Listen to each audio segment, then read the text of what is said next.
J'ai publié hier sur les réseaux sociaux une vidéo dans laquelle une personne qui s'est dit non-croyant, il est non-croyant, mais il dit « j'ai prié comme je ne l'ai jamais fait ». D'ailleurs, je pense que je ne manquerai pas la messe de Noël cette semaine pour aller dire merci à Dieu. Mais pourquoi? Parce que cette personne, quand tu ne t'es jamais retrouvé dans une situation où tu sais que tu es en train de périr, dans une situation où tu sais que c'est le noir, où tu n'as plus aucune prise. La seule prise de Jonas, c'est qu'il savait que Dieu est là. Il a prié Dieu. Et cet incroyant, j'ai lu ça dans un journal hier, a prié. Mais lui, incroyant, dit, il a prié comme il ne l'a jamais, tout simplement parce que son premier fils, son premier-né, était tellement malade, soins intensifs, atteinte au niveau du cœur, et on savait qu'il va mourir. L'incroyant a commencé à parler, à prier, parce qu'il savait qu'il y a un Dieu. Qu'on lise un peu cette prière-là. Prière de Jonas, Jonas 2. Le Seigneur fit intervenir un grand poisson qui engloutit Jonas. Et Jonas resta dans le ventre du poisson 3 jours et 3 nuits. Jonas, dans le ventre du poisson, pria le Seigneur son Dieu. Il dit, ma détresse, dans ma détresse, j'ai invoqué l'Éternel. Il m'a exaucé. Du sein du séjour des morts, j'ai crié et tu m'as entendu. C'était la prière de Jonas. Tu m'as jeté dans l'abîme, dans les cœurs de la mer, et les courants d'eau m'ont environné. Toutes tes vagues et tous tes flots ont passé sur moi. Ensuite, je disais, je suis chassé loin de ton regard, mais je verrai encore ton saint temple. La suite, les eaux m'ont couvert jusqu'à m'ôter la vie. L'abîme m'a enveloppé. Les roseaux ont entouré ma tête. Je suis descendu jusqu'aux racines des montagnes. Les barres de la terre m'enfermaient pour toujours. Mais tu m'as fait remonter vent de la fosse éternelle, mon Dieu. Dans la dépression la plus majeure, parce que nous avons commencé cet enseignement, parce qu'il y a un homme de Dieu qui s'est tué, qui s'est enlevé la vie. Alors je voulais qu'on allume quand même entre nous, qu'on allume quelque chose en sachant que la détresse, la dépression, toute forme de blessure, c'est pas seulement pour les gens qui ne sont pas de l'église, pour qu'ils ne prient pas. Cet homme s'est enlevé la vie, ça fait peut-être 4 ou 5 semaines. Et pourtant responsable d'une église, a laissé une femme et un enfant. Mais les problèmes qu'il a subis, qu'il a vécu, ont fait qu'à un certain moment, il s'est dit, je ne pourrai pas affronter cette honte. Mieux vaut pour moi m'enlever la vie. Et nous avons vu que les ténèbres étaient une obscurité profonde qui peut provoquer la peur et l'angoisse. Et nous avons donné rapidement, je vais passer sur les 4 exemples. Le premier exemple, c'était les conseillers de David, les plus distingués. Vous savez, lorsque la personne est vraiment distinguée là, plus tu es distingué, plus tu as peur que si quelque chose arrive, c'est toi qui vas te sentir dans l'humiliation la plus complète. Une personne qui n'a rien là, qui n'est pas distinguée, n'a rien à perdre, n'a rien à perdre. La personne distinguée, qui est vraiment distinguée comme Achitophel, 2 Samuel 16, 23. On dit ceci, qu'en ces temps-là, les conseils donnés par Achitophel avaient autant d'autorité que si l'on eût consulté Dieu lui-même. Il en était ainsi de tous les conseils qu'Achitophel, soit pour David, pour Absalom. Imaginez-vous les degrés de sagesse qu'avait Achitophel pour que les conseils aient autant d'autorité qu'une parole de Dieu. Mais ces messieurs-là, mets-moi 2 Samuel 17, 23. Voilà ce qui lui est arrivé. Le jour où on a dit que ces conseils, on ne va pas les suivre. Achitophel, voyant que son conseil n'était pas suivi, c'est là son âne, parti pour s'en aller chez lui dans sa ville. Il donna ses ordres à sa maison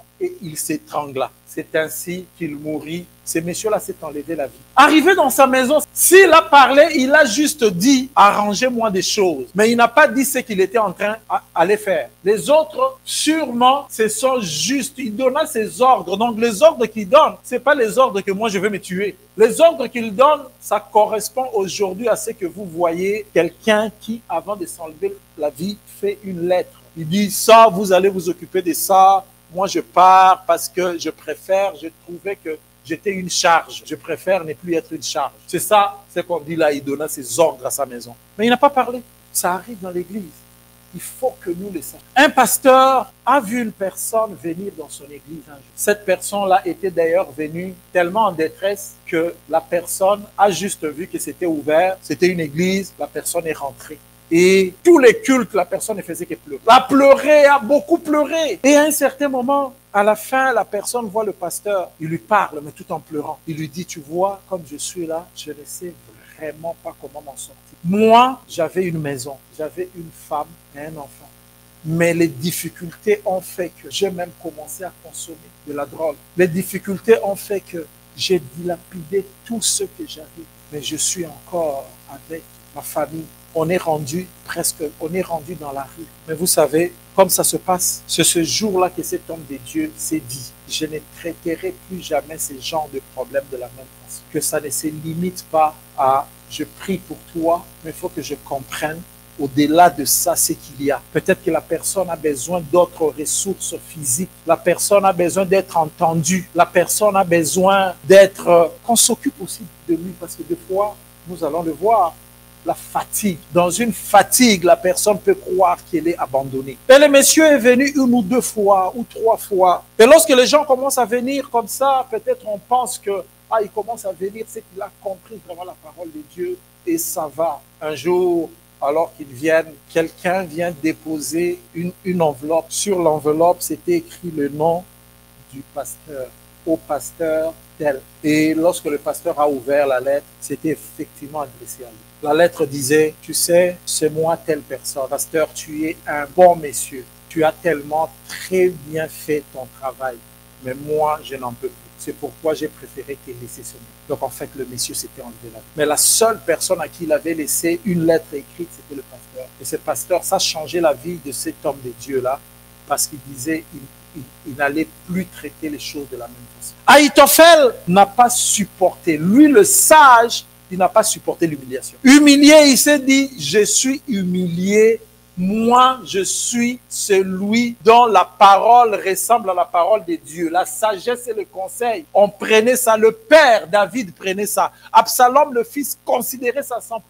Mais aujourd'hui, moi, on refuse mon conseil. Ça ne vaut plus la peine de vivre. L'humiliation. La deuxième personne qu'on avait vue, c'était Judas. Disciple de Jésus, a vécu tous les miracles avec Dieu, avec Jésus. Mais dans Matthieu 27, 3 à 5, on nous rapporte que Judas a commencé à avoir des remords lorsqu'on a arrêté Jésus et lorsque Jésus a été condamné. Voyant qu'il était condamné, s'est repenti et rapporta les pièces d'argent aux principaux sacrificateurs et aux anciens. Il les jeta. Dit, mais c'est pas ça. Parce que Judas s'est senti trahi par ces gens-là. 30 pièces aux principaux sacrificateurs et aux anciens en disant, j'ai péché en livrant les sangs d'un innocent. Ils répondirent, que nous importe, cela te regarde. Judas, remords, ils se sont trahis et il s'est dit, sûrement, il s'est dit, comment les autres me jugeront. Lorsque vous regardez comment ces blessures marchent, c'est toujours par rapport au regard de l'autre. C'est toujours, qu'est-ce que les autres, tu te regardes, tu te mets dans la tête de l'autre et puis tu te regardes et puis tu dis, non, ça ne va pas être ça. Troisième personne, c'est Jonas. Dans Jonas 4, verset 3, Jonas dit, maintenant Seigneur, prends ma vie. Parce que le prophète qui avait proclamé la parole de Dieu et que toute une ville s'était convertie, ce prophète-là s'est senti trahi par Dieu. Donc ce prophète faisait un travail en voulant que Dieu ne pardonne pas. Il va prêcher, les gens se convertissent, il dit encore, ah maintenant Seigneur, tu vois, toi tu es toujours comme ça. Tu ne les as pas anéantis. Maintenant là, tu reviens, tu les pardonnes. Donc tu m'as trahi. Et nous avions dit ici, on dit que Jonas, c'était un petit prophète. On est allé voir le prophète Élie, celui-là qui a fait descendre les feux et a mis à plate couture l'adoration de Baal. 400 prophètes de Baal. Mais dans 1 Roi 19, 4, lui aussi, il a dit, Seigneur, si c'est comme ça, maintenant, est-ce que vous pouvez voir Ahitophel, Judas, Jonas, Élie, si les 2 premiers sont arrivés jusqu'à se donner la mort,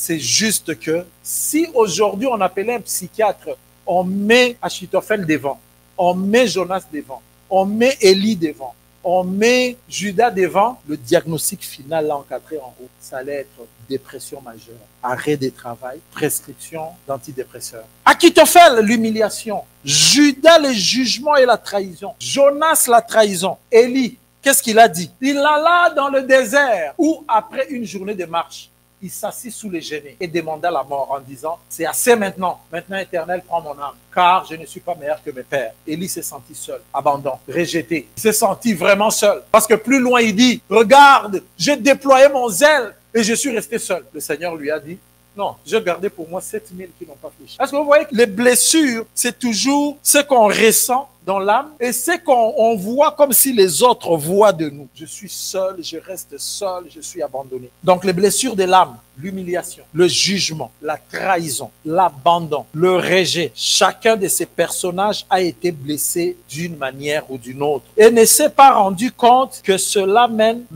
vers la mort, mène vers les ténèbres, mène vers des situations où tu ne peux pas t'en sortir. Judas s'est repenti. On a lu ça. Imaginez que dans sa repentance, il était rendu tellement dans le noir qu'il était devenu incapable de savoir qu'on ne peut pas se donner la mort. La vie et la mort appartiennent à Dieu. Dieu a donné la vie comme un don. C'est lui seul qui est capable. C'est lui seul qui a le droit. Mais Judas, on dit lorsqu'il fit ça, il s'est repenti. J'ai trahi le juste. Mais il a été incapable de voir que je ne dois pas me tuer. Je ne dois pas arrêter ma vie. Quoi faire? Apprenons à parler et à partager avec les personnes sur nos états d'âme en lien avec nos blessures. Le monde est rendu ce qu'il est rendu, mais Dieu n'a pas changé. Parce que nous devons toujours croire, ah, mais moi, on entend les gens. Hein. Je ne dis pas mes choses aux gens. Judas et Achitophel n'ont dit rien aux gens. Pire encore, ceux qui disent je ne dis pas mes choses aux gens, ils ne les disent pas non plus à Dieu. On risque de finir dans la tombe. On risque de finir dans la tombe. Dire, je pense que si le pasteur dont j'ai donné l'exemple au début avait dit à sa femme que regarde, je sais que je suis dans la détresse. Je sais que je ne peux pas supporter cette honte parce que les tribunaux sont derrière moi sur une histoire d'abus. Je crois que je ne saurais pas. Et l'église vient de me chasser. Mon contrat est résilié. Je ne sais même pas comment je veux vivre. Je me sens abandonné. S'il avait dit à sa femme, sûrement que ça allait prendre un autre détour. Si tu n'es pas sûr, comme Jonas, seul dans le ventre du poisson dans le noir, parlez-en à Dieu. Parlez-en à Dieu. Crie, pleure, Seigneur, je crois, je ne peux pas m'en sortir. Vraiment, je ne peux pas m'en sortir. Je ne peux pas m'en sortir. Si un non-croyant, pendant une période aussi difficile, arrive à dire, je n'ai jamais prié comme j'ai prié, et son fils est sorti de son ventre, et il est rentré avec à la maison pour passer le temps des fêtes avec, et il dit, il sera reconnaissant pour aller dire merci à Dieu. Comment toi, tu ne peux pas croire que Dieu est capable de... Lui qui a entendu Jonas dans les ventres du poisson, dans le noir le plus noir. Quoi faire si nous devons nous-mêmes faire cette action-là pour dire aux autres, notre partenaire, un ami, un serviteur de Dieu, mais une personne pour laquelle tu sais toi-même que, surtout nous là, que Dieu me dit de lui dire. Deuxième leçon, quoi faire? C'est la bienveillance et la compassion. Ça, ce n'est pas moi qui subis la chose, qui dois faire, mais c'est moi qui observe autour de moi, qui est en détresse. Parce que si nous faisons nos choses comme d'habitude, comme j'étais à Québec, à l'appartement, notre voisin d'en haut avait un petit garçon. Et je le voyais sortir, d'habitude, comme ici, les gens pensent que ce qui est du voisin ne te concerne pas ou ne te préoccupe pas. Ah, je vous dis, Dieu n'a pas créé les hommes comme ça. L'homme a été fait pour vivre en société. L'homme a été fait pour avoir la chaleur des autres. Détrompez-vous, même si votre voisin considère qu'il ne s'occupera pas de vous, vous, en tant qu'enfant de Dieu, il faut vous occuper. Cet enfant sortait et il ne me disait même pas bonjour. Et moi, je lui disais bonjour. Un jour, il ne m'a pas dit bonjour et puis moi, je lui ai dit bonjour. Il y a une image qui m'est passée dans la tête. Si cet enfant se trouve dans la rue, plus loin de la maison, il est agressé et que moi, je passe. Lorsqu'il rentre à la maison, vous pensez qu'il n'en parlera pas à sa mère ou à ses parents? Il le dira. Ah, mais d'ailleurs, mon voisin a vu. Il est passé, il n'a rien fait. Lorsque cette image-là m'est passée en tête, je me suis dit, je ne peux juste pas faire comme tout le monde, ne pas s'occuper des autres. Parce que si je le vois dans la rue, je me dirais, je vais défendre mon voisin. Je vais au moins aller voir qu'est-ce qui se passe. Qu'est-ce qui se passe? Les gens se sont retrouvés avec des voisins qu'on a découverts morts après une semaine. La seule fois que la personne appelle, il appelle le 911 ou la ville pour lui dire qu'on a des odeurs ici. Ça ne va pas. Mais si on pouvait avoir de la bienveillance et de la compassion, lorsque tu ne vois pas une personne 2-3 jours, tu peux déjà te dire qu'il y a quelque chose d'anormal. Une personne que tu as l'habitude de voir chaque jour, n'a pas voyagé, tu l'as vu mal en point, et puis après tu ne vois pas, tout est fermé, plus de bruit. Tu vois la personne continuer à sombrer. Et je parle ici vraiment des ténèbres, dans la dépression, dans le noir. La personne qui passe par les temps difficiles. Soyons bienveillants. Ayons la compassion. La bienveillance, c'est la disposition favorable à l'égard de quelqu'un. Ça, c'est la bienveillance. La compassion qui va avec, c'est un sentiment qui porte à plaindre autrui et à partager ses souffrances. Donc, tu te mets à la place. C'est pourquoi vous pouvez voir, Jésus a fait la majorité de ses gestes en lien avec la bienveillance et la compassion. Matthieu 9, 36. Voyant la foule, il fut ému de compassion pour elle, parce qu'elle était languissante et abattue comme des brebis qui n'ont point de berger. Imaginez que Jésus n'ait pas de compassion et tout. Il allait juste leur dire, moi mon problème c'est de prêcher la parole. Restez là, vous allez entendre. Mais Jésus a compris que ces gens, ils étaient là comme des gens sans berger. Matthieu 20, 34. Là encore, ému de compassion, Jésus toucha leurs yeux et aussitôt ils recouvrèrent la vue et le suivirent, apprenant à approcher l'autre afin de les venir en aide. Dans leurs ténèbres, lorsque l'âme est abattue. Tu regardes à côté, tu dis, ah mon frère, je te vois ces derniers temps. Ma soeur, ces derniers temps, tu n'es pas bien, est-ce qu'il y a quelque chose? Lorsqu'il n'y a plus rien de goût de vie, c'est ainsi que vous voyez certaines personnes, à peine tu le regardes, tu lui dis, mon frère, il y a rien ne va. Je vois en toi ceci. Tu vois une personne claquée ensemble. Tout ce qu'elle avait contenu. Et puis, deux fois, la première phrase qu'il te dit, ça fait une semaine que je vis ça et personne ne m'a demandé. Juste demander là, la personne réalise que c'est mon bouet ici. Parce qu'il y a quelqu'un, j'ai fait le flag rouge. Ça fait une semaine, personne n'a vu. Tout le monde me regardait et ne comprenait pas. Et vous savez que les aidants naturels des malades meurent de fois avant les personnes malades parce que personne ne voit leur souffrance. Ils roulent, ils deviennent vraiment en lambeaux. Ils roulent, ils perdent de l'énergie, ils se fatiguent complètement. Personne ne voit sa souffrance. Comme un monsieur me disait, le jour où j'ai compris que ma femme souffrait, c'est le jour où elle a été à l'hôpital et je suis resté là avec les enfants, faire ce qu'elle fait. Je n'ai jamais vu sa souffrance. Je ne l'avais jamais vue. Mais ces jours-là, j'ai pris la décision. J'ai dit à ma femme, tu devais me dire. Elle a dit, je pensais que tu voyais. Elle dit, tu devais me dire. Tu faisais ça comme ça. Tu faisais ça. Tu faisais aussi comme ça. Tu faisais aussi ça. Tu t'occupais aussi de moi. Tu t'occupais aussi des enfants. Tu faisais. Mais je suis brûlé. Ça fait seulement 3 jours. Je suis brûlé. J'ai plus envie de vivre. Et il a dit à sa femme, chérie, à partir d'aujourd'hui, on se partage la job. C'est un miroir, pas un rétroviseur.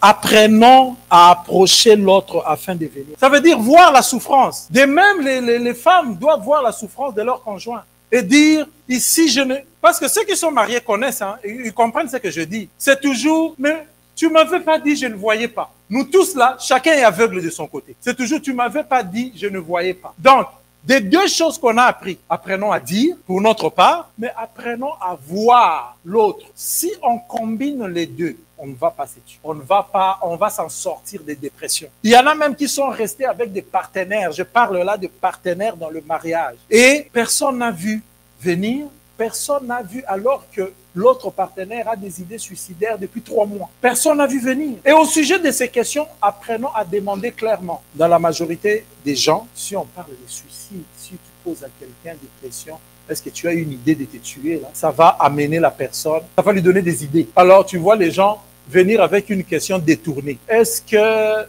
ces derniers temps, tu as des idées noires? Ça ne veut rien. Tu as des idées noires, ça ne veut rien. D'ailleurs, si tu lui demandes, tu as des idées noires, la personne va dévier cela. Il va dévier complètement la question. Et il va comme fermer pour qu'on en parle. Mais si tu les mets devant la situation, tu lui demandes, est-ce que tu veux te ôter la vie? Est-ce qu'il t'est venu vraiment de te dire que je ne veux plus vivre, je vais m'enlever la vie? À ce moment-là, tu vas comprendre, tu vois une personne qui commence à pleurer, tu vois une personne qui commence à te raconter une histoire jusqu'à ne pas en finir. Ah, tu sais, j'étais comme ça, je fais ceci, mais malheureusement, j'ai perdu ceci. Malheureusement, j'ai fourni tel effort, malheureusement, et on n'arrive pas à la fin. Donc, n'hésitez pas à demander clairement, tu veux mettre fin à tes jours? As-tu pensé à mettre fin à tes jours? Dès que c'est oui, c'est une personne en détresse. Et ceux qui sont des professionnels ici savent, on peut même demander, ah, tu as pensé? Oui. As-tu un plan? Demander les plans là, ça ne va pas l'amener à commettre l'acte. Demander les plans, ça c'est pour l'aider à s'en sortir. Il y a des ressources, mais nous, la première ressource, c'est la prière. Parce que derrière toute mort, la mort étant un esprit, derrière toute mort, il y a ceux tous. J'aime bien comment dans le film,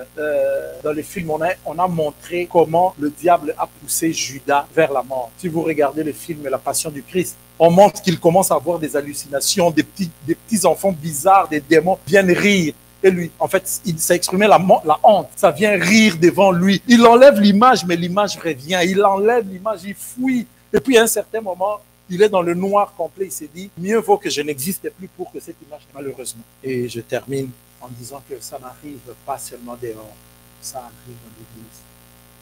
En tant qu'Église, en tant que chrétiens, soyons de ceux qui savent atteindre par la bienveillance et la compassion. Soyons de ceux qui savent dire clairement à quelqu'un les souffrances qu'ils ont. La véritable lumière qui éclaire les ténèbres. La véritable lumière qui éclaire les ténèbres, c'est Jésus. Nous l'avons lu dans Isaïe 8, 23. Rappelons que cette lumière dont nous parlons, c'est Jésus. Et cette lumière éclaire les ténèbres. Éclaire les ténèbres. Mais les ténèbres ne régneront pas toujours sur la terre, où il y a maintenant des angoisses. Si les temps passés ont couvert d'opprobre le pays des Zabulons et le pays des Nephtali, les temps à venir couvriront de gloire la contrée voisine de la mer, au-delà du Jourdain, les territoires des gentils. Le peuple qui marchait dans les ténèbres voit une grande lumière sur ceux qui habitaient dans le pays de l'ombre de la mort. Une lumière resplendit. Tu rends le peuple nombreux. Tu lui accordes des grandes joies. Il s'est réjoui devant toi, comme on s'est réjoui à la moisson, comme on pousse des cris d'allégresse au partage du butin. Ensuite, le joug qui pesait sur lui, le bâton qui frappait son dos, la verge de ses comme tu les brises comme à la journée de Madian. Et puis la suite, c'est là où on dit, car un enfant, un fils nous est donné. C'est lui la lumière. C'est vraiment lui la lumière. C'est vraiment lui la lumière. Les ténèbres, la dépression, c'est l'image des ténèbres. Pour s'en sortir, soyons envers nous-mêmes, cherchons les ressources. Soyons envers les autres, bienveillants et compatissants. Soyons envers nous-mêmes et l'Église, nous laisser éclairer par la véritable lumière qui est Jésus. Que le Seigneur nous bénisse.